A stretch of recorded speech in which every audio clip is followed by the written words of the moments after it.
خۆشەویستانەکەم لە هەموو ئایلەی شەهیدەکانەکەم لە کەسوکاری خۆمەکەم.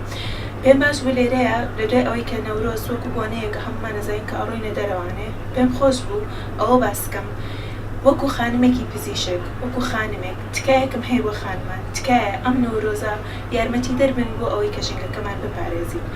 تکایە شوێن دوای خۆتان بەباشی بەجێ بهێڵن، چونکە وەکو ئەزانن کە ئەو شوێنەی ئێوە بەجێ ئەهێڵن ئەکیدم و زۆر دڵنیام لەوەی کە پلاستیک و پاشەڕۆی خواردن و هەموو شتێک بەجێ هێڵن.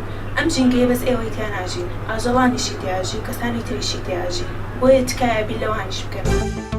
ئینشاڵڵا سەرکەوتن و هەموو گەلی کوردە و چیدی ئەو ناکۆچە لە بینمان نامینێتن و لە بینی هیچ حیزبێکی سەرکەوتنیش ئینشاڵڵا هەر بۆیە مێ ئەو ژێژنە سەرکەوتنە و پیرۆزباش لە گەلی کوور دەکەین، ژینگەی پارێزن لۆ خۆیان باشە و قازانجە و ژینگەی پیس نەکەن زۆر باشە و ئیسیفادەی هەیە لۆ ملەتەکەمان و لۆ خۆیان و هەرجێگایەک بچن لێ دانیشتنەکە پاک و خاوین بی باشترە. إلى شعب كردستان العظيم، كل عام وأنتم بخير، أتمنى لكم السعادة والعافية والبركة.